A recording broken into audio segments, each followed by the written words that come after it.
Piştî ku Partiya Demokratîka Gelan HDP ragihand ku ew ê di hikûmeta hilbijartinê de bejdar bin, mijareke girîng û balkêş hate rojevê. Li aliyekî de HDP erkek ji hikûmetê be û li aliyekî jî di navbera PKK û dewletê de şer û pevçûn hene. Li gel vê yekê jî çavderên siyasî amaje dikin ku bejdarbûna HDP girîng e. HDP'nin seçim öncesi Dengên ku HDP standî li ser HDP ferz dike ku di rêveberiya dewletê de cih bigire.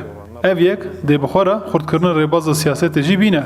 Li gel vê yekê jî pêwîst e PKK jî êrîşan bide sekinandin da ku HDP bikare rola xwe baştir bilîze. içerisinde PKK dediğimiz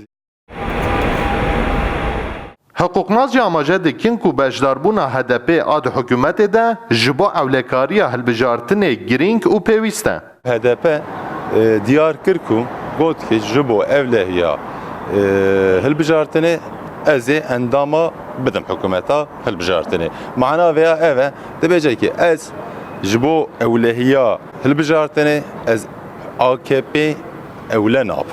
Bira ku kabînê de bira ku du heb veya jû heqê me sê hebin bira wezîrê min jî hebin ki garibin ki li wê ewlehiyê xwedî derin.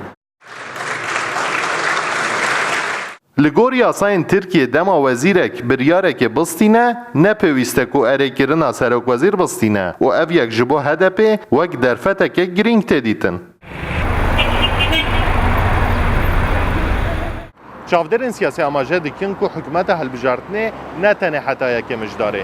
Piştî hilbijartinê heta hikûmetek nû ava bibe, di hikûmeta hilbijartinê li ser kar be. Ji ber vê yekê jî bejdarbûna HDP girîng tê dîtin.